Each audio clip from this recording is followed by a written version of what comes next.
हाँ जी, तो करें start. Welcome back coder army हमारे इस जावा की सीरीज में। और आज हम अपने ऑब्जेक्ट ओरिएंटेड प्रोग्रामिंग को कंटिन्यू करने वाले हैं। और आज हम देखेंगे कंस्ट्रक्टर्स क्या होते हैं, दिस कीवर्ड क्या होता है और भी बहुत सारी चीज़ें। तो बहुत मज़ा आएगा। तो चलो फटाफट स्क्रीन पे चलते हैं और शुरू करते हैं। हाँ जी, तो देखो मैंने यहाँ पे क्या किया हुआ है, अपना डेमो डॉट जावा करके खाली प्रोजेक्ट लिया हुआ है। और ये अपना बॉयलर प्लेट कोड जो हमेशा से लिखा हुआ है वो तो अब हम समझ भी गए हैं कि बॉयलर प्लेट कोड का मतलब क्या होता है। अब हम अपनी सबसे पहले क्या करते हैं, एक स्टूडेंट क्लास बना लेते हैं। ठीक है, तो हमने क्या किया, एक स्टूडेंट क्लास बना ली।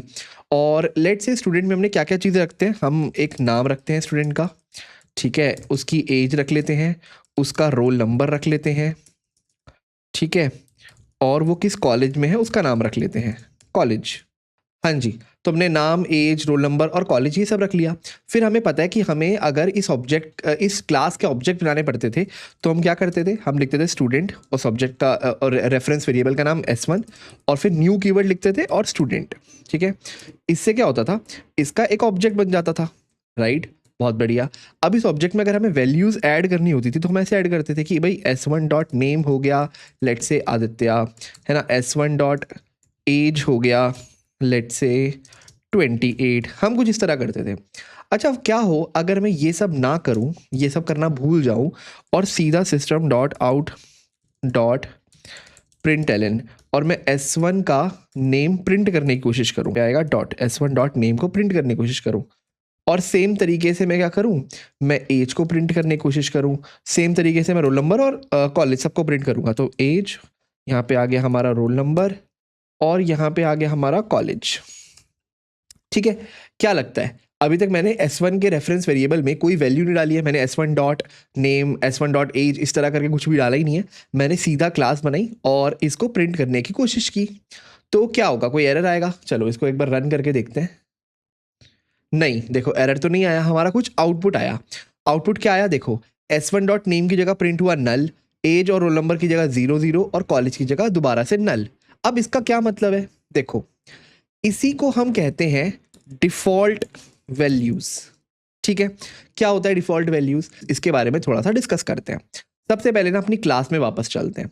मैंने कहा था हमारी क्लास में ये जितने भी हम वेरिएबल्स डिक्लेयर करते हैं ये क्या रिप्रेजेंट करता है, ये रिप्रेजेंट करता है किसी रियल लाइफ ऑब्जेक्ट के इंफॉर्मेशन को या उसके डेटा को या उसकी कैरेक्टरिस्टिक्स को, हम कुछ भी बोल सकते हैं, है ना।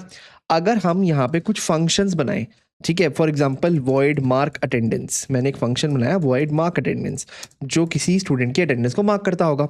और लेट से यहाँ कुछ नहीं होता होगा, simple system dot out dot println हम करते होंगे अटेंडेंस मार्क्ड फॉर स्टूडेंट और जो भी स्टूडेंट का नाम है, ठीक है, लेट से नेम, कुछ इस तरीके से, है ना, ये होता होगा। अब ये जो हम फंक्शंस एक क्लास के अंदर लिखते हैं इसको हम क्या कहते हैं कि रियल लाइफ ऑब्जेक्ट में ये रिप्रेजेंट करते हैं किसी के बिहेवियर्स। ये सब तो हमने पिछले लेक्चर में पढ़ा ही था। अब मैं एक चीज़ बोलता हूँ, किसी भी क्लास में ये जो हमारे वेरिएबल्स होते हैं जो इन्फॉर्मेशन या कैरेक्टरिस्टिक्स को रिप्रेजेंट करते हैं, इनको हम एक दूसरे नाम से जानते हैं जिसको हम बोलते हैं इंस्टेंस वेरिएबल्स। और ये जो मेथड्स होते हैं, जो बिहेवियर्स होते हैं, जो फंक्शंस को रिप्रेजेंट करते हैं, फंक्शंस को रिप्रेजेंट करते हैं, इनको हम बोलते हैं इंस्टेंस मेथड्स। ठीक है, तो बेसिकली जो भी फंक्शन हम एक क्लास के अंदर लिखेंगे उसको हम इंस्टेंस मेथड्स या फिर सिर्फ मेथड्स भी कह सकते हैं।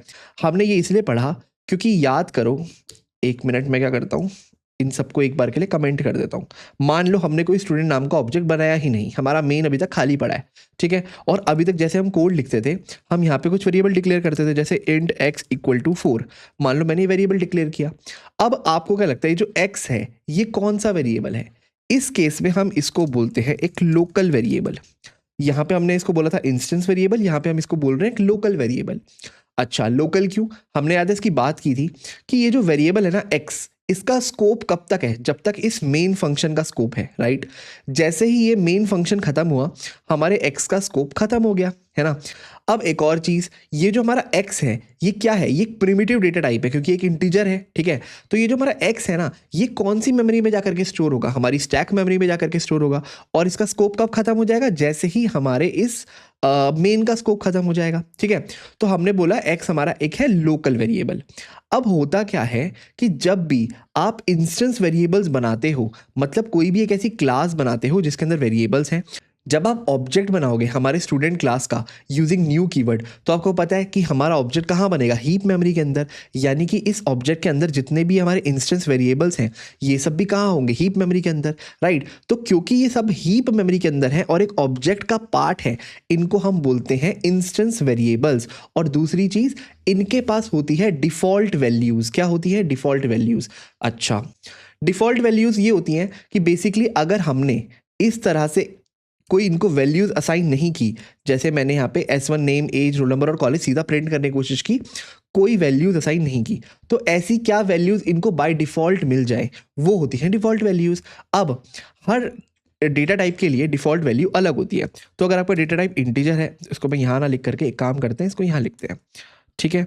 तो अगर देखो आपका डेटा टाइप है इंटीजर, तो आपकी डिफॉल्ट वैल्यू हमेशा होगी 0, ठीक है। ऐसे ही अगर आपका डेटा टाइप है फ्लोटिंग पॉइंट नंबर्स, तो आपकी डिफॉल्ट वैल्यू होगी 0.0। और उसी तरीके से अगर आपका डेटा टाइप है एक बूलियन, ठीक है, तो आपकी डिफॉल्ट वैल्यूज हो जाएगी फॉल्स। और जो हमारे स्ट्रिंग होते हैं उस केस में हमने इनको दे दिया नल। अब कई लोगों ने पहली बार सुना होगा नल क्या होता है, क्योंकि अभी तक हमने नल को इंट्रोड्यूस नहीं किया। नल कुछ नहीं होता, जब भी आप एक ऑब्जेक्ट को एक डिफॉल्ट वैल्यू देते हो तो आप उसे देते हो नल। नल का मतलब होता है नथिंग। अगर आप इसको सिंपल इंग्लिश में समझो तो नल का मतलब क्या होता है, नथिंग, कोई वैल्यू नहीं, नथिंग, ठीक है। अब हम इसको जीरो नहीं बोल सकते क्योंकि एक स्ट्रिंग है, स्ट्रिंग को आप जीरो वैल्यू तो दे नहीं सकते, ठीक है। हम इसको एक एम्प्टी स्ट्रिंग जरूर दे सकते थे, खाली, पर हम जावा में इसको क्या प्रेफर करते हैं देना, नल वैल्यूज। तो जावा में जब भी आप कोई ऑब्जेक्ट डिक्लेयर करते हो और उस ऑब्जेक्ट का जो रेफरेंस वेरिएबल होता है ना, उसकी वैल्यूज हम देते हैं नल। तो इसका मतलब हमने पहले भी पढ़ा था, जो हमारा स्ट्रिंग है वो एक नॉर्मल डेटा टाइप नहीं है, वो प्रिमिटिव नहीं है, वो एक नॉन प्रिमिटिव डेटा टाइप है। और अगर नॉन प्रिमिटिव है तो इसका मतलब क्या हुआ, ये क्लासेस एंड ऑब्जेक्ट्स का पार्ट है ना। स्ट्रिंग एक क्लास होगी, उसके हम ऑब्जेक्ट्स बनाते होंगे, ठीक है। तो जैसे हमने लिखा स्ट्रिंग कॉलेज, तो कॉलेज क्या होगा, एक रेफरेंस वेरिएबल होगा। अब क्योंकि ये जो कॉलेज है ये स्ट्रिंग का एक रेफरेंस वेरिएबल होगा, और इस रेफरेंस वेरिएबल में हमने कुछ नहीं डाला, हमने ऊपर लिखा ही नहीं s1.college equal to some value, right. तो इसका मतलब उसमें बाय डिफॉल्ट क्या स्टोर हो गया, नल स्टोर हो गया, ठीक है। तो आपको याद रखना है जितने भी हमारे नॉन प्रिमिटिव डेटा टाइप्स हैं, जो रेफरेंस वेरिएबल्स होते हैं, उसमें हमारी डिफॉल्ट वैल्यू नल होती है। और अगर बाकी आप प्रिमिटिव्स की बात करो तो इंटीजर के केस में है वो 0, floating 0.0, boolean false and so on, ठीक है। ओके, अच्छा, ये तो भैया समझ गए। इसके बाद आता है एक इंपॉर्टेंट क्वेश्चन, व्हाट इफ मैं इस लोकल वेरिएबल को सिर्फ डिक्लेयर करूं, ठीक है, और फिर कोशिश करूं इसको प्रिंट करने की, system.out.println, और मैं प्रिंट करने की कोशिश करूं x, तो मेरा क्या होगा। देखो मेरे को सीधा कंपाइलर एरर आ गया जो कहता है द लोकल वेरिएबल x में नॉट हैव बीन इनिशियलाइज्ड। इसका मतलब ये कि जो लोकल वेरिएबल होता है उसकी डिफॉल्ट वैल्यूज नहीं होती, नो डिफॉल्ट वैल्यूज, ठीक है। पर ऐसा क्यों भैया कि लोकल वेरिएबल के पास डिफॉल्ट वैल्यूज नहीं है, लेकिन जो हमारे इंस्टेंस वेरिएबल है इनके पास डिफॉल्ट वैल्यू है। हमें तो बस यही फर्क पता है कि जो इंस्टेंस वेरिएबल है हीप्स में डिक्लेयर होते हैं, और ये जो लोकल वेरिएबल है ये आपकी स्टैक मेमोरी में आते हैं। तो क्यों ऐसा, कि ये भेदभाव क्यों। देखो सिंपल सी बात है, जावा कोई भी चीज़ करता है तो इसीलिए करेगा ना कि वो अपनी लैंग्वेज को कैसे ऑप्टिमाइज रख सकता है। अब क्योंकि जो वेरिएबल आप हीप में डिक्लेयर करते हो, there is a very high chance वो ज़्यादा टाइम तक वहाँ पड़ा रहे, राइट। क्योंकि आपने एक ऑब्जेक्ट बनाया तो बहुत हाई चांस है कि आप उस ऑब्जेक्ट को बार बार यूज़ करो। पर ये जो लोकल वेरिएबल्स होते हैं जैसे कि एक्स, इसका स्कोप तो तभी खत्म हो जाएगा जब हमारे इस फंक्शन का स्कोप खत्म हो जाएगा। पर आप बोलोगे भैया तो मेन फंक्शन है, मेन फंक्शन तो हर चीज़ तो मेन में ही लिखते हैं, तो मेन का स्कोप तो बहुत टाइम तक चलेगा, बिल्कुल। पर मेन भी तो है तो एक फंक्शन ही ना, उसने मेन के लिए एक अलग रूल नहीं बनाया। पर लेट से यहाँ पे आपको एक अलग फंक्शन बनाते हैं, लेट से वॉइड फन, मैंने फंक्शन के नाम फन नाम से एक फंक्शन बना दिया, और यहाँ पे मैं एक वेरिएबल डिक्लेयर करता इंट एक्स, तो इसका स्कोप तो सिर्फ तभी खत्म हो जाता जब ये फन का स्कोप खत्म हो जाता। तो जावा ऐसा मानता है क्योंकि ये एक लोकल वेरिएबल, एक फंक्शन के अंदर होने वाला वेरिएबल है और इसका स्कोप बहुत लिमिटेड है, तो मुझे इसे डिफॉल्ट वैल्यूज देने की जरूरत नहीं है।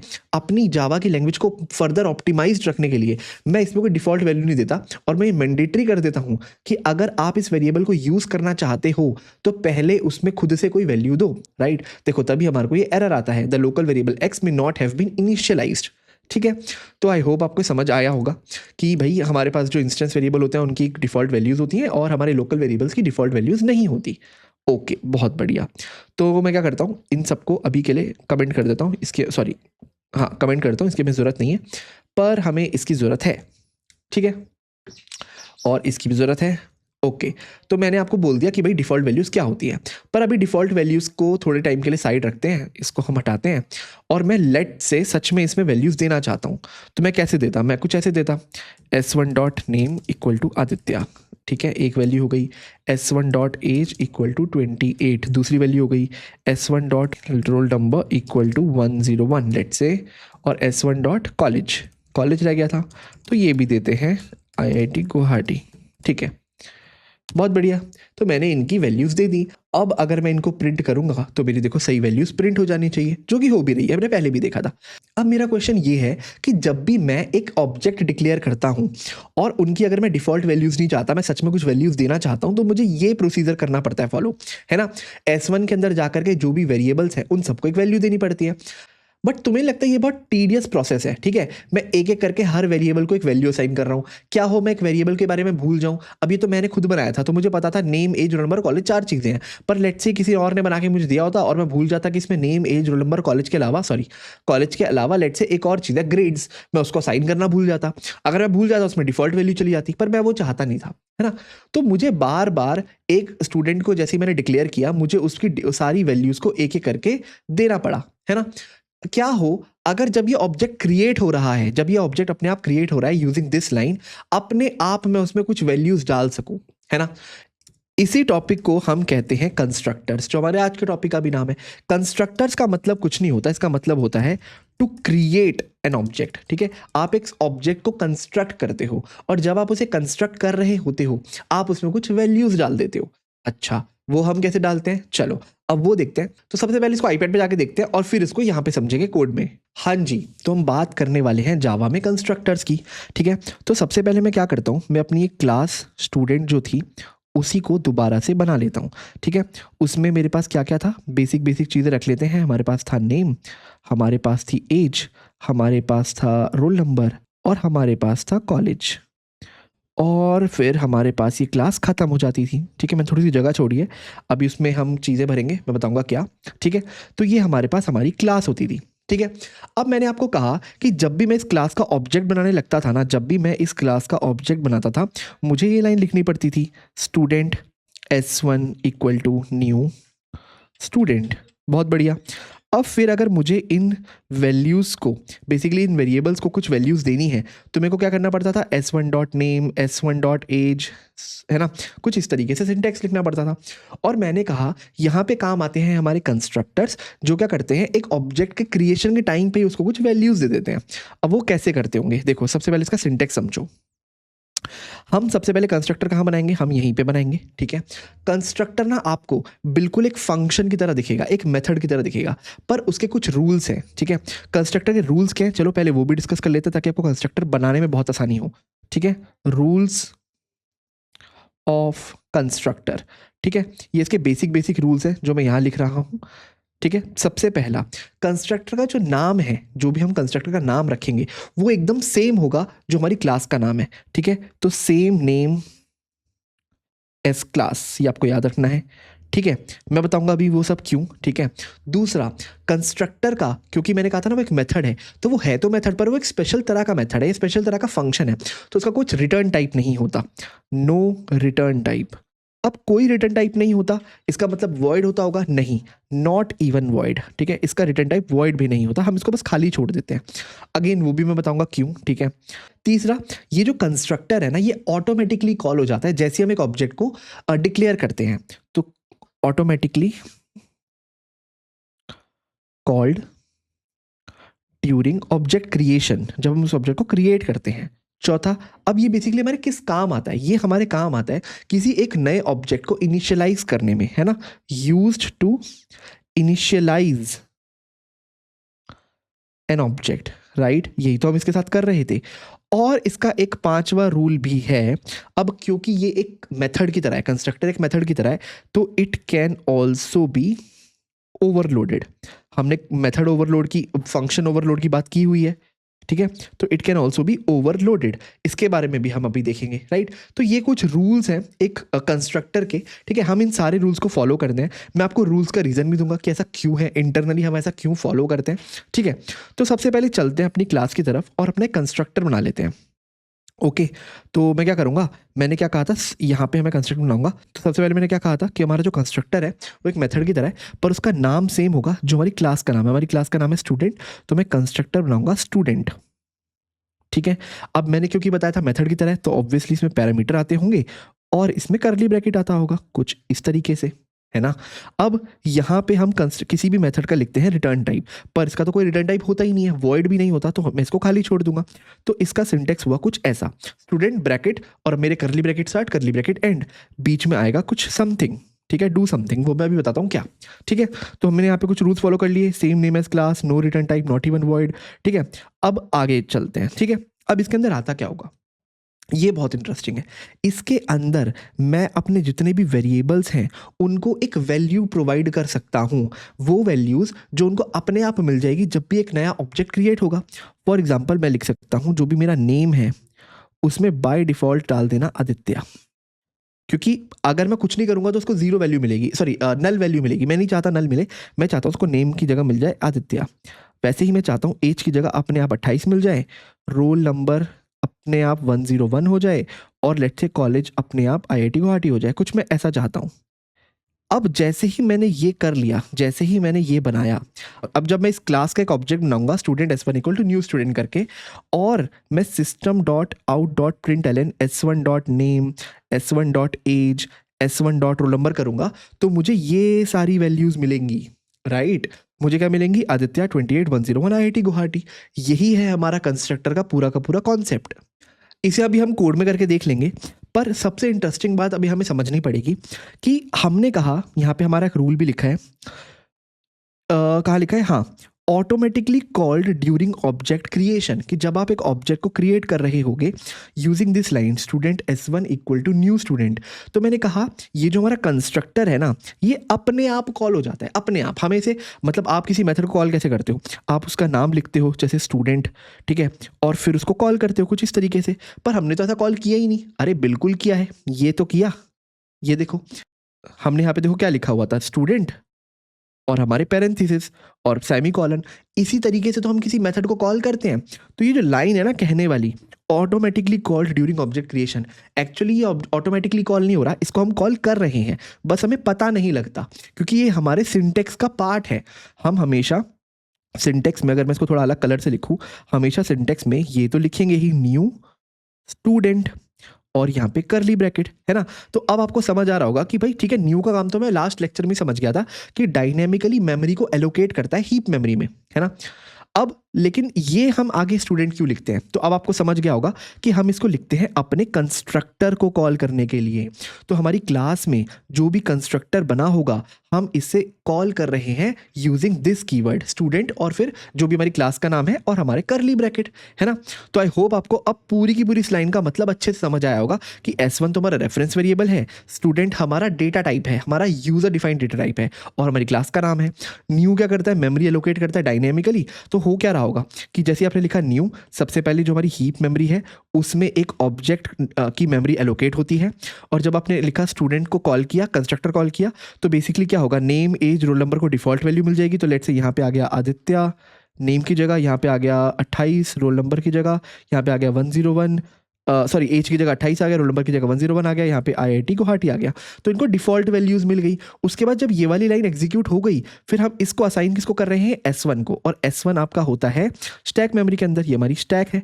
तो यहाँ पे एक होगा S1 जिसको ये रेफरेंस मिल जाएगा इस पूरे के पूरे ऑब्जेक्ट का। रेफरेंस मतलब इसके स्टार्टिंग का एड्रेस मिल जाएगा। तो अगर 1001 एड्रेस है तो S1 क्या स्टोर करेगा, 1001, और ये हमारी मेमोरी थी हीप मेमोरी। ठीक है, तो ये सब हमने पहले पढ़ा है। अब आपको अच्छे से इस पूरी लाइन का मतलब समझ आया होगा कि क्या होता है जब हम लिखते हैं S1 equal to new student. ठीक है, चलो बहुत बढ़िया। पर अब यहाँ पे क्वेश्चन आना चाहिए आप लोगों का कि ठीक है भैया, यहाँ पे तो हमने कंस्ट्रक्टर को बनाया है, इसलिए हमने ये लाइन लिखी, पर अभी तक तो हम इस कंस्ट्रक्टर को क्रिएट ही नहीं कर रहे थे। हम अभी तक की जो हमारी क्लास होती थी, अगर मैं इसको दोबारा से कॉपी करूँ, ठीक है, तो अभी तक तो जो हमारी क्लास थी उसमें ये वाला कोड तो हम लिखते ही नहीं थे, हम तो बस ये वाला पार्ट लिखते थे, राइट। हमने यहाँ पे कोई कंस्ट्रक्टर तो बनाया ही नहीं। पर तब भी जब हम इस क्लास का एक ऑब्जेक्ट बनाते थे, तो हमारा सिंटेक्स क्या होता था, हम तो यही लिखते थे student S1 equal to new, और यहाँ पे भी हमारा अगेन यही सिंटेक्स आता था स्टूडेंट, और फिर ये पैरेंथेसिस। तो इस केस में हम कौन से कंस्ट्रक्टर कॉल कर रहे हैं? यहाँ पे तो कंस्ट्रक्टर ही नहीं है, यहाँ पे कॉन्सेप्ट आता है डिफॉल्ट कंस्ट्रक्टर का। डिफॉल्ट कंस्ट्रक्टर का, डिफॉल्ट कंस्ट्रक्टर क्या होता है भैया? देखो, जावा कहती है कि कंस्ट्रक्टर ना मैंडेटरी है, ठीक है? तो जावा क्या कहती है? Constructor is mandatory. तो या तो तुम खुद बना लो, जो कि हमने यहाँ पे ऊपर बनाया था, ये देखो हमने खुद से कंस्ट्रक्टर बना लिया। पर अगर आप खुद से कंस्ट्रक्टर नहीं बना रहे, जो भी अभी तक हमने नहीं बनाया था, तो जावा इनबिल्ट खुद से अपना एक कंस्ट्रक्टर बना देगी, जिसको वो बोलेगी डिफॉल्ट कंस्ट्रक्टर। क्या बोलेगी उसको? Default constructor. वो खुद से बना लेगी डिफॉल्ट कंस्ट्रक्टर। ओके, अच्छा, अब डिफॉल्ट कंस्ट्रक्टर कैसा दिखता होगा? तो जैसे ही ये कोड कंपाइल होने जाता होगा, जावा पीछे से क्या करती होगी? इस क्लास में खुद का एक डिफॉल्ट कंस्ट्रक्टर ऐड कर देती होगी। तो वो कुछ ऐसा दिखता होगा कि वो क्या कंस्ट्रक्टर का नाम क्या होगा? सबसे पहले जो ही हमारी क्लास का नाम है, फिर पैरेंथेसिस, फिर हम इसके ब्रैकेट्स को खोलेंगे, ठीक है? अब देखो, इसके अंदर इसको वैल्यूज़ क्या दे दिया? अब जावा को तो पता नहीं ना कि नेम, एज, रोल नंबर और कॉलेज, कि आपको नेम में अगर मान लो आदित्य स्टोर करवाना है, एज में लेट से आपको 28 स्टोर कराना है, ये तो जावा को नहीं पता। ये तो या तो खुद से दो, है ना, जो कि हमने यहाँ पे देने की कोशिश की। खुद से हमने वैल्यूज़ दी तो जावा ने कहा ठीक है, मुझे समझ आ गया वैल्यूज़ क्या है। अब तुम अगर s1.name प्रिंट करोगे तो मैं आदित्य प्रिंट कर दूंगी, s1.age प्रिंट करोगे तो मैं 28 प्रिंट कर दूंगी। अब जावा को पता है। पर यहाँ पे क्योंकि हमने सीधा student s1 equal to new student लिखा और हमने कोई कंस्ट्रक्टर नहीं बनाया, तो जावा ने इनबिल्ट खुद का ये वाला कंस्ट्रक्टर बना दिया। अब जावा इसके अंदर क्या लिखेगा? कुछ भी नहीं लिखेगा, ये रहेगा एम्प्टी, ठीक है? ये यहाँ पे एम्प्टी है। यही है हमारा पूरा का पूरा डिफॉल्ट कंस्ट्रक्टर। पर अब भैया क्या होगा जब मैं s1.name या s1.age प्रिंट करने की कोशिश करूंगा? कुछ नहीं होगा। इसके बारे में अभी हमने ऊपर बात की थी। आपकी कौन सी वैल्यूज प्रिंट होगी? Default values. Default values print होगी इंस्टेंस वेरिएबल की, और हमें पता है इंस्टेंस वेरिएबल की डिफॉल्ट वैल्यू क्या होती है ना? अगर स्ट्रिंग है तो नल होगी, इंटीजर है तो 0 होगी, स्ट्रिंग दोबारा नल होगी, अगर फ्लोटिंग पॉइंट होता तो 0.0 होती, बूलियन होता तो फॉल्स होती, वगैरह वगैरह। तो हमें सबकी डिफॉल्ट वैल्यूज पता है, तो by default default values print होंगी। तो ये कंस्ट्रक्टर खुद से बनाता है जावा, जब आप खुद नहीं बनाते, राइट? ओके, बहुत बढ़िया। चलो अब थोड़ा सा आगे बढ़ते हैं और अपने कंस्ट्रक्टर में ही एक स्टेप और आगे मूव करते हैं। मैं अगेन क्या करता हूँ, अपनी इस ही क्लास को कॉपी कर लेता हूँ। तो मैंने अगेन सेम क्लास कॉपी कर ली। अभी के लिए मैं क्या करता हूँ, मैं इस कंस्ट्रक्टर को हटा देता हूँ क्योंकि उसको मैं दोबारा लिखूंगा, ठीक है? ओके, तो मैंने कहा कि भाई हम कंस्ट्रक्टर बना सकते हैं और उसमें खुद की कोई डिफ़ॉल्ट वैल्यूज़ डाल सकते हैं, नेम, एज, रोल नंबर और कॉलेज। पर अभी तक हम जो कर रहे थे ना, हम क्या कर रहे थे, हम यहाँ पे कंस्ट्रक्टर लिखते थे स्टूडेंट, और यहाँ इसके अंदर डिफ़ॉल्ट वैल्यू डालते थे कि भाई नेम के अंदर डाल दो आदित्य। पर ये तो मैं हार्ड कोड कर रहा हूँ ना, मतलब जैसी मैंने क्लास बनाई तभी मैंने बता दिया डिफ़ॉल्ट वैल्यू क्या है ना, कि नेम में आदित्य डालो, एज में 28 डालो, वगैरह वगैरह। पर व्हाट इफ मैं चाहता हूँ डायनामिकली मैं डिसाइड करूँ कि इसकी वैल्यू क्या होगी? तो बेसिकली जब मैं इस ऑब्जेक्ट को क्रिएट कर रहा होऊंगा, जब मैं ऐसी लाइन लिख रहा होऊंगा, student s1 equal to new student, यहाँ पे मैं कहीं किसी तरह बता सकूं कि भाई मुझे इन सब की वैल्यूज़ को क्या रखना है, और एक एक करके नहीं, s1.age, s1.name ऐसे ऐसे करके नहीं, क्योंकि इसमें तो क्या दिक्कत थी, एक तो बहुत ही टीडियस प्रोसेस था और दूसरा हो सकता है मैं कुछ भूल जाऊं, है ना? तो वो मुझे ना मैंडेटरी भी कर दे कि नहीं, जब तक मैं ऑब्जेक्ट को क्रिएट करने ही नहीं दूंगा, जब तक तुम इन सब की वैल्यूज़ को डाल नहीं दोगे, है ना? तो यहाँ पे हमारे पास एक नया तरह का कंस्ट्रक्टर आता है जिसको हम बोलते हैं पैरामीटराइज्ड कंस्ट्रक्टर। पैरामीटराइज्ड कंस्ट्रक्टर, ये वाला कंस्ट्रक्टर, ठीक है? ये जो हमने ऊपर पढ़ा था ये था आपका डिफॉल्ट कंस्ट्रक्टर जो जावा खुद से बनाता है, यहाँ पे मैंने लिखा हुआ है। और अब हम जो यहाँ पे पढ़ रहे हैं ये है हमारा पैरामीटराइज्ड कंस्ट्रक्टर, ठीक है? ओके, बहुत बढ़िया। तो एक बार पैरामीटराइज कंस्ट्रक्टर को भी देखते हैं। तो मैंने क्या कहा, मैंने सबसे पहले अपनी एक क्लास बना रखी है स्टूडेंट, ठीक है? यहाँ पे मेरा अभी कोई कंस्ट्रक्टर नहीं है। मैं चाहता हूँ कि मैं जब एक ऑब्जेक्ट को डिक्लेयर कर रहा हूँ, एक ऑब्जेक्ट को बना रहा हूँ, तभी मैं इन सब की वैल्यूज़ डाल दूँ, और मुझे सबकी वैल्यूज़ डालना मैंडेटरी हो। जब तक मैं सबकी वैल्यूज़ को असाइन ना करूँ मैं आगे ना बढ़ पाऊँ, ताकि ऐसा ना हो कि मैं किसी की वैल्यू डालना भूल गया। तो वहाँ पे आता है पैरामीटराइज कंस्ट्रक्टर। कुछ नहीं होता, आप अगेन अपना, इसको मैं दोबारा उससे बनाता हूँ, हाँ, आप अगेन अपना नॉर्मल कंस्ट्रक्टर बनाते हो स्टूडेंट, जो कि कंस्ट्रक्टर नाम होगा, ब्रैकेट खोलते हो। अब क्योंकि एक फंक्शन है तो आप यहाँ पे पैरामीटर्स भी तो ले सकते हो, राइट? जैसे हम नॉर्मल फंक्शंस में लेते हैं। तो मैं क्या करता हूँ, यहाँ पे कुछ पैरामीटर्स एक्सपेक्ट करता हूँ कि भाई आप मुझे दो कुछ स्ट्रिंग कोई नाम दो, ठीक है। अब मैं इसका नाम का वेरिएबल का नाम अलग रख रहा हूँ, ठीक है, क्योंकि यहाँ पे ऑलरेडी नेम रखा हुआ है, तो यहाँ पे मैं स्ट्रिंग n कर रहा हूँ, सिंपल, ठीक है। यहाँ इसके अलावा मुझे आप कोई इंट एज दो, ए रख लेता हूँ। मुझे आप कोई इंट लेट से रोल नंबर RN दो, और ऐसे ही आप मुझे इंट कोई कॉलेज C दो।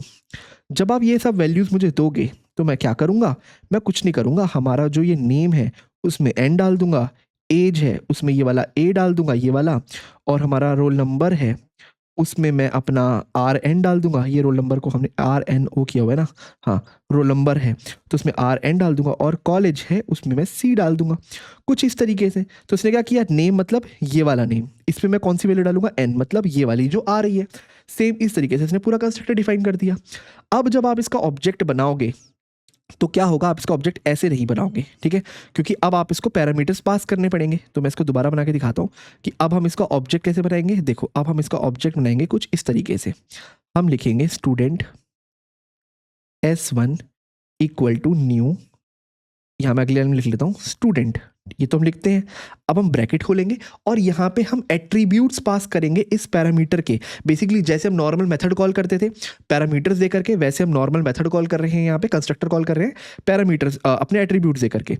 तो मैं लेट से पास कर दूंगा यहाँ से कि भैया मुझे वैल्यू देनी है आदित्य नेम की जगह, लेट से 28 एज की जगह, 101 रोल नंबर की जगह, और IIT गुवाहाटी कॉलेज की जगह मुझे ये कुछ वैल्यूज़ देनी है, और मैंने इसे कॉल कर दिया। तो अब मेरा सिंटेक्स हो गया ये, ठीक है। मैंने क्या किया, मैंने अपने कंस्ट्रक्टर को, अपने पैरामीटराइज्ड कंस्ट्रक्टर को उसकी कुछ वैल्यूज़ दे करके कॉल कर दिया, ठीक है, बहुत बढ़िया, ये तो मैंने कर दिया। चलो, अच्छा क्या हो अगर मैं नहीं चाहता ये सारी वैल्यूज़ देना, मतलब इसी फंक्शन में मैं चाहता हूँ या तो यूज़र ये सारी वैल्यूज़ दे भी पाए, जैसे यहाँ पे नेम, एज, रोल नंबर या कॉलेज, या फिर वो नॉर्मली जैसे अभी तक हम एक ऑब्जेक्ट क्रिएट कर रहे थे खाली ऑब्जेक्ट, वो भी बना पाए। तो अगर मैंने ऐसे लिखा दोबारा से, इसको वाइट से ही लिखते हैं, हाँ, अगली लाइन में लिखा स्टूडेंट, अब मैं एक और ऑब्जेक्ट बनाता हूँ S2 equal to new student, और इसे खाली छोड़ देता हूं, तो आप देखना आपको यहां पे आ जाएगा कंपाइलर एरर।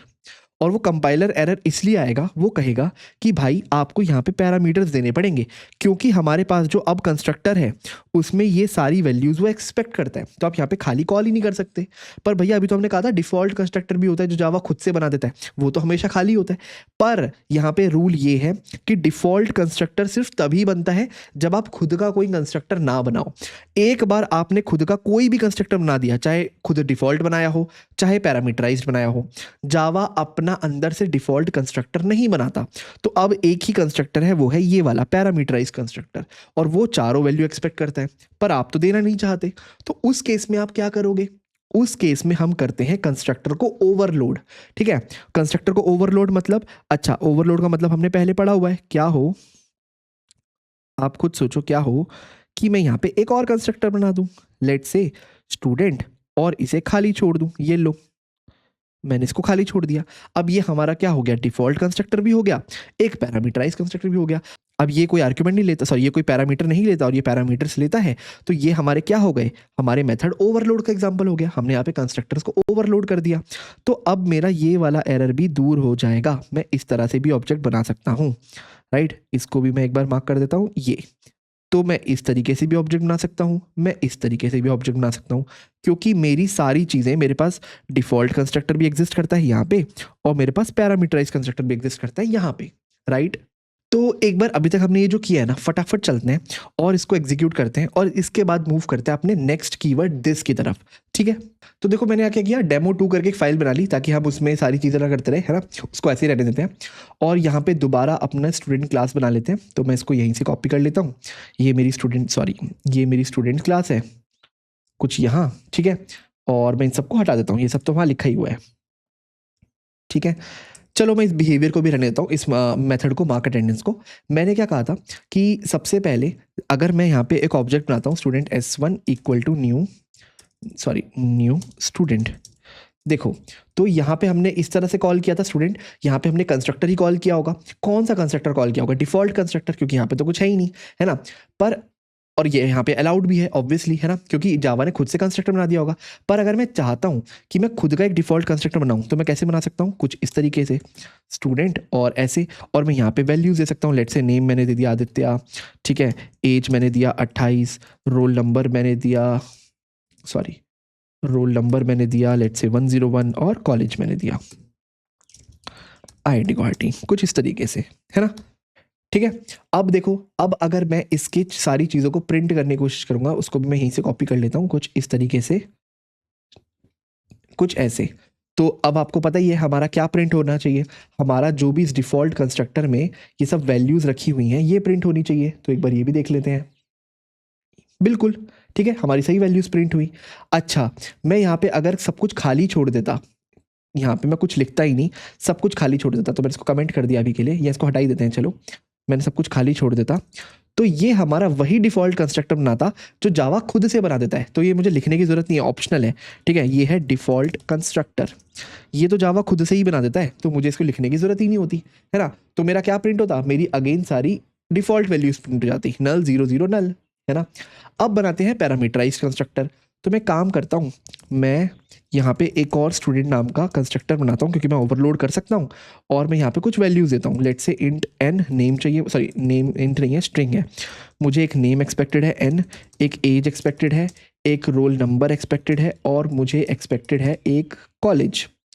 और मैं क्या करता हूँ, मैं नेम में n डाल देता हूँ, ये कौन सा नेम है, ये मेरा ये वाला नेम वेरिएबल है ना। एज में मैं a डाल देता हूँ जो भी आई है, रोल नंबर में मैं RN डाल देता हूँ जो भी आया है, और कॉलेज का जो नाम है उसमें मैं C डाल देता हूँ जो भी आया है, ठीक है। अब मैं अपना वेरिएबल ऐसे बना सकता हूँ। तो लेट्स से यहाँ पे मैंने इस बार दिया रोहित, ठीक है, और हमने एज के लिए वही 28 दे दिया, 102 दे दिया रोल नंबर के लिए, और कॉलेज के लिए भी दे दिया IIT गुवाहाटी, ठीक है, कुछ इस तरीके से। तो देखो अब ये मेरा पैरामीटराइज्ड कंस्ट्रक्टर बन गया, क्योंकि मैंने देखो कंस्ट्रक्टर कैसे कॉल किया, सारी वैल्यूज को दे करके। अब जब मैंने प्रिंट करने की कोशिश करूंगा तो देखो मेरे को रोहित की डिटेल्स प्रिंट हो जाएंगी, राइट। अब मैंने आपको क्या कहा था, अगर यहाँ से अब मैं डिफॉल्ट कंस्ट्रक्टर को थोड़ी देर के लिए हटा दूं, तो मैं अब कुछ इस तरह का वेरिएबल नहीं बना सकता, student S2 equal to new student. मैं सिंपल ऐसे नहीं लिख सकता, देखो मुझे कंपाइलर एरर आ गया, क्या कह रहा है, the constructor student is undefined, क्योंकि ये वाला कंस्ट्रक्टर एग्जिस्ट ही नहीं करता, क्योंकि हमारे पास सिर्फ पैरामीटराइज्ड एग्जिस्ट करता है, क्योंकि डिफॉल्ट तो एग्जिस्ट ही नहीं करता, क्योंकि जावा ने अब खुद से बनाया ही नहीं, क्योंकि तुमने खुद का दिया हुआ था। तो हमें ये भी अब खुद से ही बनाना पड़ेगा अगर हम चाहते हैं कि ऐसे भी हम ऑब्जेक्ट को क्रिएट कर सकें, ठीक है। चलो अब वापस से चलते हैं अपने आईपैड पे और देखते हैं दिस कीवर्ड क्या होता है और उसका कितना अच्छा यूज है यहाँ पे। तो देखो दिस कीवर्ड क्या होता है, सबसे पहले ऑब्वियसली यहाँ पे मैं लिखा हुआ है दिस, एक कीवर्ड है जावा में, ठीक है, जो क्या करता है, जो डिनोट करता है करंट ऑब्जेक्ट को जो डिक्लेयर हो रहा होता है। क्या मतलब, ओके, इसको सीधा एग्जांपल से समझते हैं। तो देखो अगेन मैंने क्या किया, मैंने यहाँ पे अपनी एक क्लास ले ली, अपनी स्टूडेंट क्लास, जैसे अभी तक हमने ली थी, उसमें name age roll number college हमारा लिखा हुआ है, ठीक है। तो अब हम देखते हैं यहाँ पे दिस कीवर्ड क्या होता है। सबसे पहले दिस कीवर्ड क्या करता है, मैंने क्या बोला, हमारे करंट ऑब्जेक्ट को रेफर करता है। तो लेट से अगर मैं यहाँ पे कंस्ट्रक्टर बनाऊँ स्टूडेंट और मैं इसको पैरामीटराइज्ड बनाऊँ, तो मैं यहाँ पे एक स्ट्रिंग एक्सपेक्ट करूँ नेम, इस बार मैं वेरिएबल का नाम देखो सेम रख रहा हूँ जो वहाँ पे है, एक एज एक्सपेक्ट करूँ, एक रोल नंबर एक्सपेक्ट करूँ, मैं सबका नाम सेम रखता हूँ, ठीक है, और एक कॉलेज एक्सपेक्ट करूँ, स्ट्रिंग कॉलेज, कुछ इस तरीके से। तो क्या होगा, ठीक है, आप इसको ऐसे सोचना, ठीक है। मुझे यहाँ पे नेम में नेम को असाइन करना है, तो इस वाले नेम में मुझे ये वाला नेम असाइन करना है। तो मैं या तो लिख सकता हूँ कुछ ऐसे, नेम इक्वल टू नेम, कुछ ऐसे लिख सकता हूँ, पर ये कंफ्यूजिंग है, राइट। अब जावा के लिए भी कंफ्यूजिंग है, क्योंकि जब मैं यहाँ पे नेम लिख रहा हूँ, मैं कौन से नेम की बात कर रहा हूँ, इस वाले की या इस वाले की, सेम इसमें मैं किसकी बात कर रहा हूँ, इस वाले की या इस वाले की, ये कंफ्यूजिंग है ना। तो मैं यहाँ पे क्या लिख सकता हूँ, मैं सबसे पहले यूज़ करता हूँ अपना दिस कीवर्ड को, और मैं कुछ ऐसे लिखता हूँ, this dot name equal to name. अब जब भी मैं लिखता हूं दिस और फिर अपना डॉट ऑपरेटर लगाता हूं, तो जावा समझ जाती है कि मैं किसकी बात कर रहा हूं, मैं अपने इंस्टेंस वेरिएबल की बात कर रहा हूं। तो आई होप आपको दिस का मतलब अब एग्जांपल से अच्छे समझ आया होगा कि दिस कहता है जो भी करंट ऑब्जेक्ट है मैं उसके रेफरेंस को स्टोर करूंगा, ठीक है। जैसे हम ऑब्जेक्ट बनाते थे ना, student S1 equal to new student, तो यहाँ पे जो S1 था ये भी एक रेफरेंस वेरिएबल था जो किसको स्टोर करता था, इस स्टूडेंट रेफरेंस को, इस स्टूडेंट ऑब्जेक्ट को के रेफरेंस को स्टोर करता था, राइट। यहाँ पे ये जो दिस है ये भी एक रेफरेंस को स्टोर करता है, पर किस रेफरेंस को, जो भी करंट ऑब्जेक्ट चल रहा है, जो हम बनाने की कोशिश कर रहे हैं उसको स्टोर करता है, ठीक है। तो ये जब भी हम लिखते हैं दिस, अंदर से क्या होता है, वो एक इस स्टूडेंट रेफरेंस का ऑब्जेक्ट स्टोर कर रखा होता है उसने। और डॉट नेम मतलब उसका नेम, जैसे कि हम लिखते हैं S1 डॉट नेम, बिल्कुल सेम चीज। अब वैसे ही मैं यहां पे लिख सकता हूं this dot age equal to age. अब जावा को कोई कंफ्यूजन ही नहीं है क्योंकि दिस डॉट एज हम इसकी बात कर रहे हैं और सिंपल एज लिखा है तो हम इसकी बात कर रहे हैं। और ऐसे ही मैं हर चीज लिख सकता हूं, मैं लिख सकता हूं दिस डॉट आपका roll number, this dot college and so on. मैं सारी चीजें एज इट इज लिख सकता हूं, 101 और IITG लेट्स से, ये कोई दिक्कत नहीं है। जावा को अब कोई कंफ्यूजन नहीं हुई, क्यों, क्योंकि मैंने दिस कीवर्ड का यूज किया। अब ये कीवर्ड तब ऑप्शनल हो जाता है जैसे हमने पहले नहीं लिखा था, अगर ये वेरिएबल और ये वेरिएबल अलग है, क्योंकि जावा को कंफ्यूजन नहीं होती अगर मैं यहाँ पे n लिखता, यहाँ पे a लिखता, यहाँ पे RN लिखता, यहाँ पे c लिखता, तो जावा ये अलग वेरिएबल है, ये अलग वेरिएबल है, वो कंफ्यूज ही नहीं होता। पर क्योंकि यहाँ पे भी वेरिएबल के नाम सेम है और यहाँ पे भी सेम है, तो हमें दिस कीवर्ड लगाना पड़ता है। पर आप बोलोगे भैया सिर्फ इस चीज़ के लिए दिस की कीवर्ड बना, नहीं, अभी दिस के कीवर्ड के और भी बहुत सारे यूज केस हैं। इनफैक्ट अभी हम उसकी ही बात करेंगे धीरे धीरे, लेकिन बस एक बात याद रखना, हम हमेशा प्रेफर करते हैं ये नाम और ये नाम सेम हो, वेरिएबल नेम्स एकदम सेम हो। क्यों प्रेफर करते हैं, अगेन एक जावा का कन्वेंशन है कि हम हमेशा this dot name equal to name, this dot age equal to age इस तरह लिखना प्रेफर करते हैं, क्योंकि ये पढ़ने में बहुत आसान होता है, समझने में बहुत आसान होता है कि हमने इन चारों वेरिएबल्स को कौन सी 4 वैल्यूज असाइन की है, सिंपल देख के ही पता लग जाता है, ठीक है। अब अगला यूज इस दिस का पता है क्या है, ये जब हम कंस्ट्रक्टर को ओवरलोड करते हैं ना, तो उसमें एक बहुत अच्छी चीज करता है which is called as chaining. अब ये चेनिंग क्या होता है ये देखते हैं, ये बहुत इंटरेस्टिंग है। चलो देखो, हम बात करने वाले हैं चेनिंग इन कंस्ट्रक्टर की, ठीक है। अब चेनिंग समझने से पहले ना हमें क्या करना पड़ेगा, हमें एक कंस्ट्रक्टर को पहले ओवरलोड करना सीखना पड़ेगा, कंस्ट्रक्टर ओवरलोड, ठीक है, जो कि हमने ऑलरेडी किया भी हुआ है, इसको हम एक बार दोबारा करके देखेंगे। उसके बाद हम देखेंगे कि ओवरलोड करके चेनिंग हमारे को ओवरलोड में क्या फायदा दे पाती है। एक बार हम कंस्ट्रक्टर ओवरलोड करेंगे, हमारा लंबा लेंथी कोड लिखा जाएगा और फिर हम चेनिंग का यूज करेंगे उस कोड को थोड़ा सा कम करने के लिए। अभी आपको सारी चीज समझ आ जाएंगी। अब इसको फटाफट हम सीधा कोड में जाके देखते हैं ताकि ज्यादा चीजें क्लियर हो। तो देखो अगेन मैंने यहाँ पे एक demo3.java करके नई फाइल बनाई है और अपनी स्टूडेंट क्लास बना रखी है जिसमें अभी कोई कंस्ट्रक्टर नहीं है। तो व्हाट इफ मैं चाहता हूँ कि मैं यहाँ पे कंस्ट्रक्टर को ओवरलोड करूँ, तो सबसे पहले तो मैं लिख लेता हूँ अपना डिफॉल्ट कंस्ट्रक्टर स्टूडेंट, कुछ ऐसे, ठीक है। मैं इसको अगली लाइन में भी लिख सकता हूँ ऐसे, पर सबसे छोटा सिंटैक्स होता है मैं सीधा ऐसे लिख दूँ, ठीक है। कि इन केस मैं चाहता हूँ कोई ऐसा ऑब्जेक्ट क्रिएट करना जिसमें नेम, एज, रोल नंबर और कॉलेज की कोई डिफॉल्ट वैल्यू ना हो, कोई भी वैल्यू ना हो, अपने आप इनको जो नॉर्मल डिफॉल्ट मिलता है वो मिल जाए, नल, इंट की जगह 0 और कॉलेज में अगेन नल। इसके बाद मैं क्या करता हूँ, एक और कंस्ट्रक्टर बनाता हूँ जिसमें मैं क्या करूंगा, इस नेम की एक वैल्यू दे दूंगा। तो मैं यहाँ पे क्या करता हूँ, स्ट्रिंग नेम एक्सपेक्ट करता हूँ यूजर से और यहाँ पे लिखता हूँ दिस डॉट नेम। यहाँ पे अगेन मैंने दिस क्यों लिखा है आपको पता ही है, क्योंकि मैं रेफर करना चाहता हूँ इस वाले नेम को, इक्वल टू नेम, ठीक है। अब देखो मैं आपको एक और चीज बताता हूँ, मैंने क्या कहा था, अगर मैं यहाँ पे दिस ना लिखता तो देखो क्या होता, कोई हमें एरर नहीं आया। तो इसका येलो लाइन का मतलब क्या है, एक वार्निंग है, और ये वार्निंग देखो क्या कह रही है, the assignment to variable name has no effect. क्यों इफेक्ट क्यों नहीं होगा, क्योंकि देखो जावा, क्योंकि उसको नहीं पता यहाँ पे हम कौन से नेम की बात करते, तो जावा ने मान लिया दोनों बार हम इस नेम की बात कर रहे हैं कि नेम इक्वल टू नेम, भाई जो नेम में है वो नेम में वापस से डाल दो, है ना। तो यहाँ पे वो क्या कर रहा है, इस नेम में जो भी है वो उठा करके वापस से इसमें डाल देता है, तो कोई इफेक्ट नहीं होगा, है ना। तो यहाँ पे हम ये लिखेंगे ना, तो कभी भी इस नेम में ये वाले नेम की वैल्यू वैसे भी नहीं जाएगी। हाँ, अगर यहाँ पे n लिखा होता और हम यहाँ पे n लिखते तो अलग बात होती कि इस नेम के अंदर इस n की वैल्यू डाल दो, पर अगर हमने यहाँ पे नेम लिखा हुआ है और हम यहाँ पे भी नेम लिख दे तो यहाँ पे इसका कोई इफेक्ट नहीं होगा। तो हम क्या करते हैं, यहाँ पे हम लिखते हैं दिस कीवर्ड, ठीक है। दिस का मतलब क्या हुआ, हम इस वाले नेम की बात कर रहे हैं, और दिस आपको पता है स्पेशल कीवर्ड है जो पॉइंट करता है, जो रेफर करता है करंट ऑब्जेक्ट को, ओके। तो अभी देखो ये हमने बहुत ही स्पेशल तरीके का कंस्ट्रक्टर बनाया। मैंने कहा कि मुझे बस अगर किसी इंसान को सिर्फ एक नेम की वैल्यू डायनामिकली देनी हो तो वो इस कंस्ट्रक्टर को कॉल करेगा, है ना। पर अगर किसी को नेम और एज दोनों की वैल्यू देनी हो तो एक काम करते हैं, उसके लिए एक और कंस्ट्रक्टर बना देते हैं। यहाँ पे हम स्ट्रिंग नेम लिखते हैं और इंट एज लिखते हैं और कुछ ऐसे कर लेते हैं, this dot name equal to name, name और this dot age equal to age, कुछ ऐसे। तो इस कंस्ट्रक्टर को अगर आपने कॉल किया तो आप नेम और एज दोनों की डिफॉल्ट वैल्यू दे पाओगे। अच्छा, इसे कॉल कैसे करेंगे? कुछ नहीं, हम क्या करेंगे, स्टूडेंट S1 का एक ऑब्जेक्ट बनाते होंगे, सॉरी स्टूडेंट S1 नाम का एक रेफरेंस वेरिएबल बनाते होंगे, न्यू स्टूडेंट।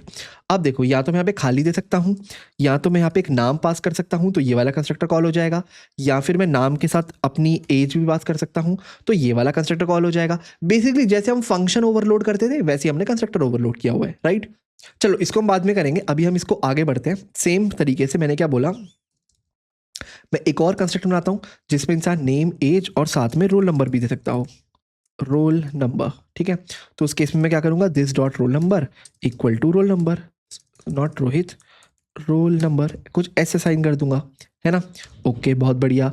अब मैं एक और कंस्ट्रक्टर बना देता हूँ जिसमें आप चारों की वैल्यू दे सकते हो, किसी को अगर चारों की कुछ वैल्यूज डायनेमिकली देनी हो। तो यहाँ पे मैं एक और स्ट्रिंग पास कर दूंगा जिसका नाम होगा कॉलेज। ये स्ट्रिंग के स्पेलिंग गलत है, स्ट्रिंग, ठीक है। और यहाँ पे मैं क्या करता हूँ, this dot college equal to college,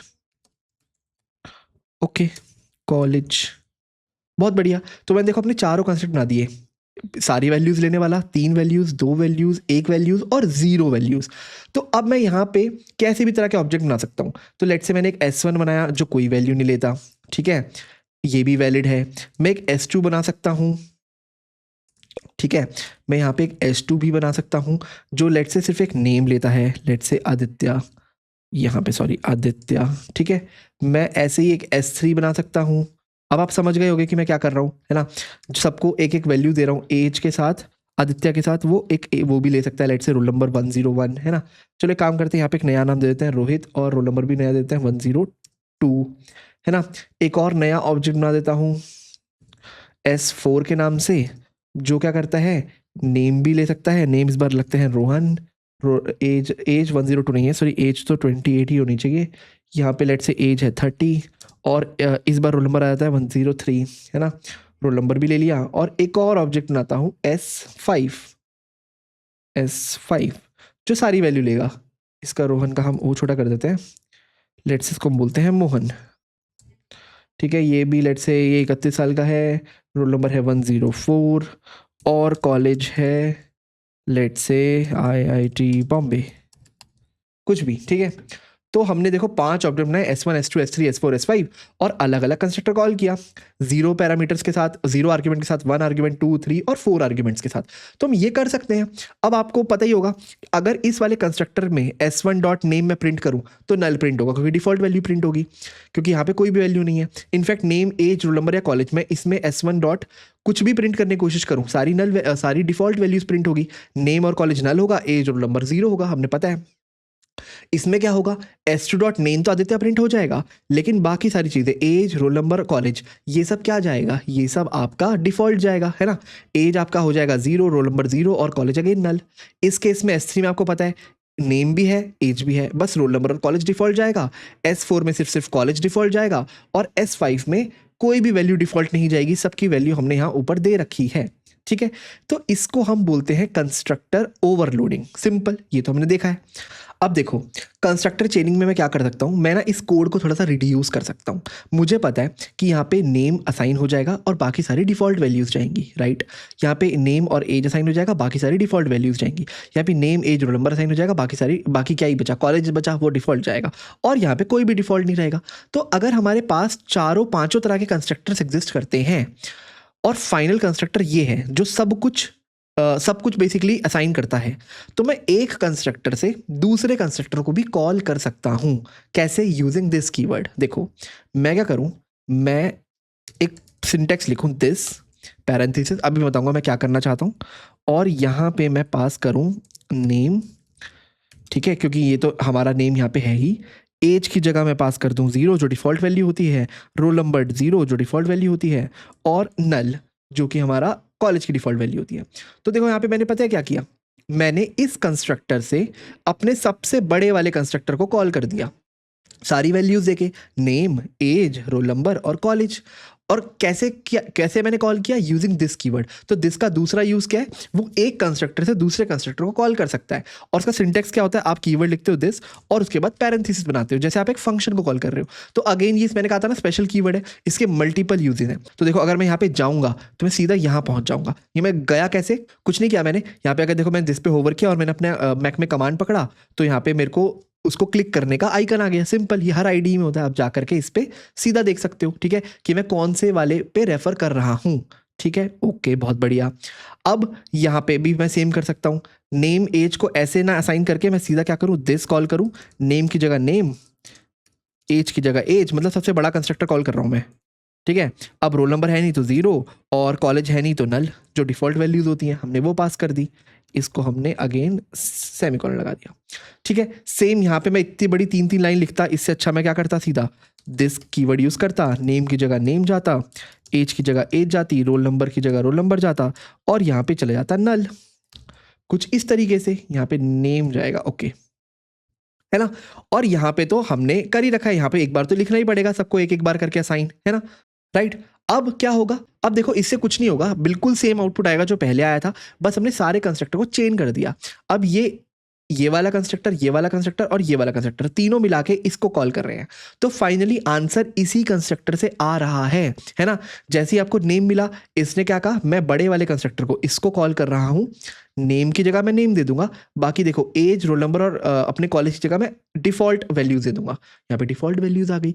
in fact अगर आप अब चाहो तो इस डिफॉल्ट कंस्ट्रक्टर को भी आगे यूज कर सकते हो। आप क्या करो, ये जो दिस डॉट नेम है इसकी जगह आपने कोई लेट से डिफॉल्ट वैल्यू ले दी, अननोन। आप नहीं चाहते नल आए, आप चाहते हो कुछ अननोन आ जाए स्क्रीन पे कि भाई अभी तक ये ह्यूमन अननोन है ना। दिस डॉट एज को आप से 0 ही बोलना चाहते हो, क्योंकि नल वैल्यूज हमेशा अच्छी नहीं होती। हम आगे देखेंगे कि नल पॉइंटर एक्सेप्शन कितनी बड़ी चीज़ है जावा में, तो हम नल को अवॉइड करते हैं 0। और लेट से अगेन कॉलेज की जगह मैंने कर दिया अननोन। ठीक है, मैं नल की जगह अननोन देना चाहता हूँ, तो मैं इसको भी इस तरह कॉल ना करके मैं सिंपल लिख सकता था, दिस नेम की जगह मैं पास करता अननोन। और आपको पता ही है मैं क्या कर रहा हूँ, मैं बड़े वाले कंस्ट्रक्टर कॉल कर रहा हूँ, यहाँ पे 0 पास करता, यहाँ पे 0 पास करता और यहाँ पे दोबारा अननोन पास कर देता, कुछ ऐसे। तो मैं इस लाइन की जरूरत नहीं पड़ती, मैं सीधा इस लाइन को लिख के अपना काम चला सकता था और यहाँ पे सेमीकोलन। ठीक है, और सेम प्रोसीजर में यहाँ पे यूज करता, मैं इस कॉलेज की जगह यहाँ पे दे सकता था अननोन, कुछ ऐसे, राइट। तो अभी भी मैं क्या कर रहा हूं, मैं अपने आखिरी वाले कंस्ट्रक्टर को ही कॉल कर रहा हूं। अब सेम मैं यहाँ पे दे देता अननोन, सेम मैं यहाँ पे दे देता अननोन। अब देखो मेरे पास कोई नल वैल्यूज नहीं आई, जहां पे भी नल वैल्यू आ सकती थी नेम और कॉलेज की जगह, वहां पे मैंने एक अननोन वेरिएबल पास कर दिया। तो इसको कहते हैं कंस्ट्रक्टर चेनिंग। अगर आप देखना कुछ भी प्रिंट करके सेम ही आउटपुट आएगा। जैसे s1 डॉट नेम करोगे इस बार इसमें तो अननोन आएगा, कॉलेज करोगे तो अननोन आएगा, बाकी दोनों एज और रोल नंबर 0-0 होंगे। सेम s2 डॉट नेम करोगे तो आदित्य आएगा, बाकी एज और रोल नंबर 0 होगा, कॉलेज अननोन होगा। इसमें रोहित और एज, नेम और एज तो आ जाएगा सही, बाकी सारी डिफॉल्ट वैल्यूज इसमें तीनों से ही आ जाएगा, कॉलेज डिफॉल्ट और इसमें कुछ भी डिफॉल्ट नहीं रहेगा।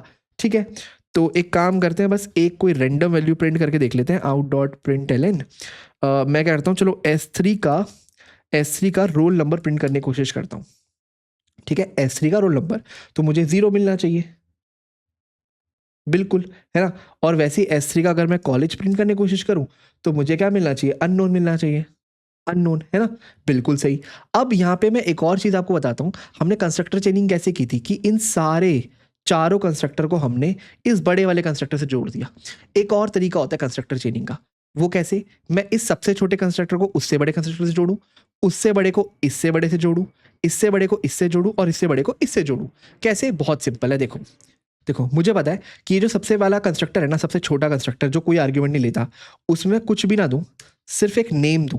यानी कि मैं अब इस वाले कंस्ट्रक्टर को कॉल कर रहा हूं, क्योंकि देखो मैंने दिस नेम, यानी कि ये कंस्ट्रक्टर कॉल करता होगा, कौन सा कंस्ट्रक्टर कॉल करेगा, जिसका सिग्नेचर इससे मिलता होगा, बेसिकली जिसका नाम और एक ही आर्ग्यूमेंट लेता होगा, वो है ये वाला कंस्ट्रक्टर। देखो अगर मैं जाऊंगा तो इस पे आ जाऊंगा। अब ये कंस्ट्रक्टर क्या करेगा, ये कंस्ट्रक्टर कॉल करेगा एक नए कंस्ट्रक्टर को, सिर्फ ये जो नेम है, जो इसको नेम मिला, ये उसको पास करेगा और एक नई एज पास करेगा 0, और बड़े अपने से बड़े कंस्ट्रक्टर को पास कर देगा इस वाले, क्योंकि ये 2 आर्ग्यूमेंट वाले कंस्ट्रक्टर कॉल करता है और 2 आर्ग्यूमेंट वाला कंस्ट्रक्टर कौन है, ये। अब ये क्या करे, नेम एज और रोल नंबर पास करे अपने से बड़े कंस्ट्रक्टर को, इसको बिठा देता हूँ कुछ इस तरीके से। तो सबसे पहले देखो क्या हुआ, इस कंस्ट्रक्टर ने कॉल किया इससे बड़े कंस्ट्रक्टर को, तो अननोन देके कॉल किया, तो इसको नेम में अननोन मिल गया। इस कंस्ट्रक्टर ने क्या किया, इस अननोन को तो लिया यहाँ पे और एज की जगह 0 पास किया अपने से बड़े कंस्ट्रक्टर को। इस कंस्ट्रक्टर ने क्या किया, नेम और एज को मिल गया, ये नेम और एज है ना, रोल नंबर की जगह अगेन 0 पास किया अपने से बड़े कंस्ट्रक्टर को, तो इसको नेम एज रोल नंबर मिल गया, इसको कॉलेज नेम नहीं मिला, तो इसने कॉलेज नेम पास किया एज अननोन अपने से बड़े कंस्ट्रक्टर को, जो कि है ये। तो अब देखो मैंने चेनिंग कैसे की, इससे जोड़ा इसको, इससे जोड़ा इसको, इससे जोड़ा इसको, और फाइनली इस बड़े वाले को जोड़ा उससे भी बड़े वाले को, सबसे बड़े वाले को, राइट। तो ये भी एक तरीका है कंस्ट्रक्टर चेनिंग का। अभी भी क्या हो रहा होगा, जब भी मैं एक ऑब्जेक्ट बनाता हूँ ऐसे न्यू स्टूडेंट खाली, तो सबसे पहले ये वाला कंस्ट्रक्टर कॉल होगा।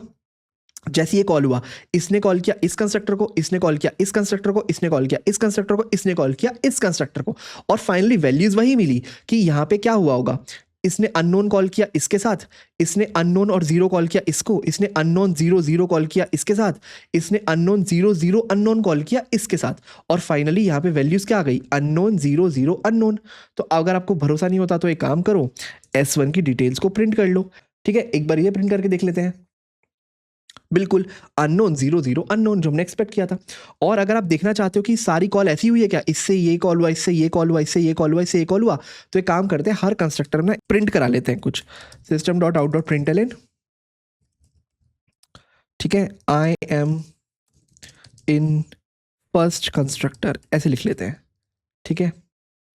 सिर्फ ये देखने के लिए कि हम क्या उसी तरीके से चल रहे हैं, पहले ये आना चाहिए, फिर आना चाहिए ये कॉल करेंगे। ओके मैं बताता हूँ इसमें एरर क्यों आ रहा है। इस लाइन को हम यहाँ नहीं लिख सकते, हमें इस लाइन को दिस के बाद लिखना पड़ेगा, ठीक है। मैं बता दूंगा क्यों आपको अभी, ठीक है। इसको भी हम दिस के बाद ही लिखते हैं, ओके।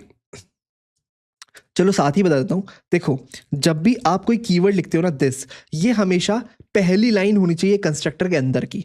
अगर ये लाइन पहली नहीं है या इससे ऊपर भी कुछ है तो एरर आएगा। तो ये लाइन हमेशा पहली लाइन होनी चाहिए, बस इतना आपको याद रखना है, ठीक है। ये अलाउ ही नहीं करेगा जावा कि इसके ऊपर कोई लाइन हो, ठीक है। तो इसलिए हमारा एरर आ रहा था। अब इसमें अगेन मैं यहाँ पे लिख लूंगा I am in let's say third constructor, यहाँ पे लिख लूंगा I am in fourth constructor, और यहाँ पे लिख लूंगा I am in fifth constructor, कुछ इस तरीके से। तो देखो मेरी स्क्रीन पे जब मैं ये चारों प्रिंट करने की कोशिश करूंगा तो ये चार प्रिंट होने के लिए ये सब वैल्यूज भी साथ साथ प्रिंट होंगी। तो सबसे पहले देखो हम एक्सपेक्ट करते हैं एरर आउटपुट क्या आएगा, ठीक है। चलो खुद से देखते हैं। सबसे पहले हमने इसका ऑब्जेक्ट बनाया S1 student S1 equal to new student, ठीक है। जैसे हमने इसका ऑब्जेक्ट बनाया, सबसे पहले हमारा ये वाला कंस्ट्रक्टर कॉल हुआ, उसी टाइम जैसे हमने ये न्यू स्टूडेंट कीवर्ड लिखा हमारा ये वाला कंस्ट्रक्टर कॉल हुआ, और इसने क्या किया, इस बड़े वाले कंस्ट्रक्टर कॉल किया, तो ये कॉल हुआ, फिर इसने बड़े वाले को कॉल किया, ये कॉल हुआ, इसने बड़े वाले कॉल किया, ये कॉल हुआ, इसने बड़े वाले कॉल किया, फाइनली ये वाला कॉल हुआ, ठीक है। फिर इसने इन सबको वैल्यूज असाइन की, name age roll number college, name को अननोन मिला, एज को रोल नंबर को 0 मिला, कॉलेज को दोबारा अननोन मिला। ये वैल्यू असाइन होकर सबसे पहले हमारा स्क्रीन पे आ जाएगा I am in fifth constructor, right. क्यों आएगा सबसे पहले ये, क्योंकि देखो हमने रिकर्शन की भी बात की थी, है ना। उसी तरीके से कुछ आप देखो, इसने कॉल किया इसको, ये लाइन तो अभी तक एग्जीक्यूट ही नहीं हुई क्योंकि इस कॉल की वजह से सीधा कहाँ पहुंच गया, इस वाले पे। अब इसकी पहली लाइन क्या है, ये जैसी कॉल हुआ ये पहुंच गया हमारे इस वाले कंस्ट्रक्टर में, ये लाइन तो एग्जीक्यूट ही नहीं हुई। सेम ये पहुंच गया इस वाले कंस्ट्रक्टर में, ये पहुंच गया इस वाले कंस्ट्रक्टर में, और इसने ये सारा काम पहले किया और फिर प्रिंट किया I am in fifth constructor. अब ये कंस्ट्रक्टर खत्म हो गया, ये कॉल वापस कहाँ जाएगी, जिसने इस बड़े वाले कंस्ट्रक्टर को कॉल किया होगा, इसको कॉल किया था इस वाले कंस्ट्रक्टर ने, है ना। फिर स्क्रीन पे प्रिंट होगा आई मीन फोर्थ कंस्ट्रक्टर। अब ये भी खत्म हो गया, अब कॉल वापस कहाँ जाएगी, इसने जिसको कॉल किया था, इसने कॉल किया था इसको। अब फिर प्रिंट होगा I am in third constructor, फिर वापस जाएगी इस पे आई एम इन सेकंड, फिर वापस जाएगी इस पे आई एम इन फर्स्ट, और हम इन सबसे बाहर आ जाएंगे, राइट।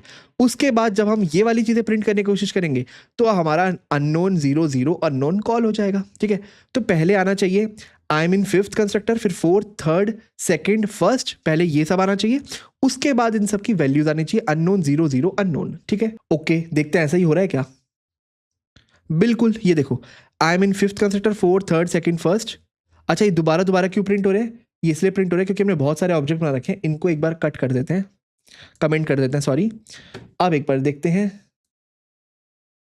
ये देखो I am in fifth, fourth, third, second, first constructor, और उसके बाद सारी वैल्यूज प्रिंट हो गई अननोन 0 0 अननोन, ठीक है, तो इससे आप फ्लो ऑफ कंट्रोल देख सकते हो कैसा जा रहा है कि पहले यहाँ से यहाँ, यहाँ से यहाँ, यहाँ से यहाँ, यहाँ से यहाँ, और फिर वापस से वो सब कुछ प्रिंट करता हुआ ऊपर तक गया और फिर ये सारी वैल्यूज प्रिंट कर दी। ठीक है, तो यही है कंस्ट्रक्टर चेनिंग। आप इसके साथ और खेल सकते हो।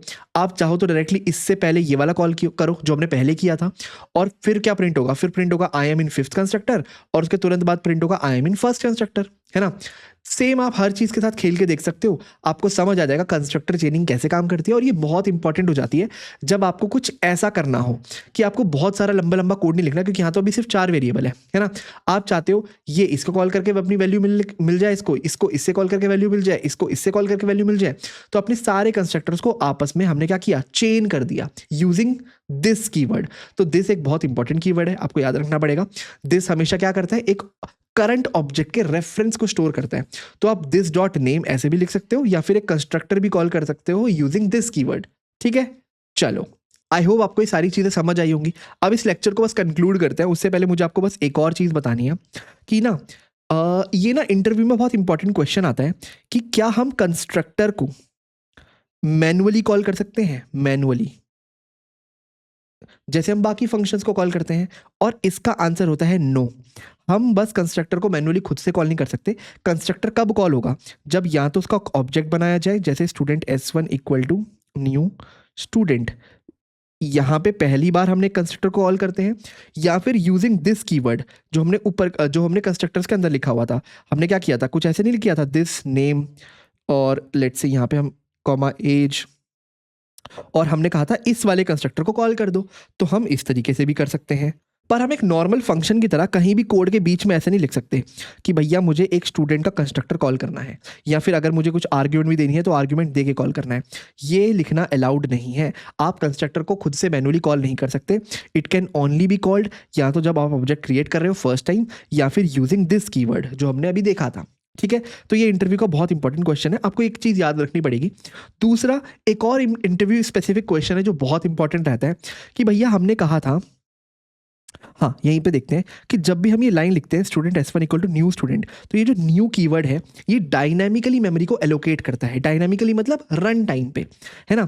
तो ऐसा भी तो हो सकता है कि हम रन टाइम पे, ये मान लेते हैं हीप मेमोरी है, ठीक है, हीप, इसको रन टाइम पे यहाँ पे इतना स्पेस ही नहीं मिला ऑब्जेक्ट को एलोकेट करने का।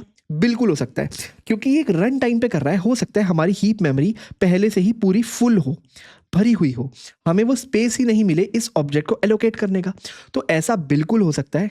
उस केस में क्या होगा, हमें एक रन टाइम एक्सेप्शन मिलेगी, रन टाइम एक्सेप्शन।